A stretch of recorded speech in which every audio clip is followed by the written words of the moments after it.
तो नमस्ते प्रणाम स्वागत बरुआ सबके राइटर के राज के चैनल पर। और सब बताइए आप सब कैसन बानी। उम्मीद करते रहुआ सब भी बढ़िया होखब, अच्छा होखब। तो रहुआ सब खातिर एगो भोजपुरी ट्रैक पर भोजपुरी गाना लेके आ गए बनी। उम्मीद करतनी कि रहुआ सबके बेहद पसंद आई।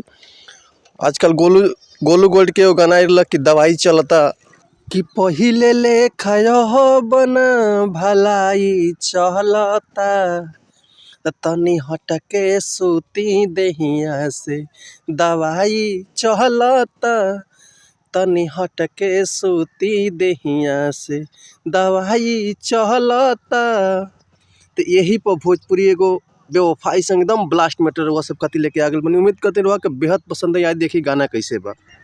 दिलवा के हमरा ते मचल गईले ते त जाके ससुरवा रे पगली ते बदल गईले।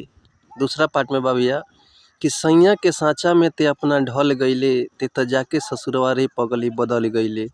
आइए कि देखी गावे के कैसे बा, कौना भाव में गावे के बा कि दिलवा के हमरा ते मचल गईले कि दिलवा के हमरा ते मचल गईले ते त जाके ससुरवा रे पगली ते बदल गईले ते त जाके ससुरवा रे पगली ते बदल गईले।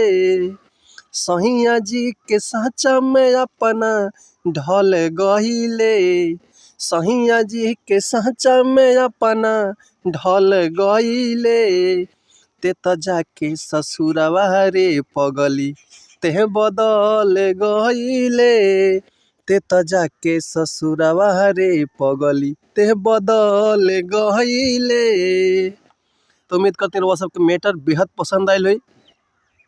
अगर ये गाना के रहुआ फुल लिखवावल चाहतनी तो डिस्क्रिप्शन में हमारा कॉन्टैक्ट नंबर बा, व्हाट्सअप का नंबर बा, कॉल कर सकिले या व्हाट्सअप कर सकिले। ऐसे पहले कहो भैया अगर हमारे गाँव में कोनो मिस्टेक भई तो भैया क्षमा चाहतनी। ऐसे कि हम गायक ना ही रहुआ सबके गा के बस थोड़ा बता सकिले, धुन लाई रहुआ के समझा सकिले।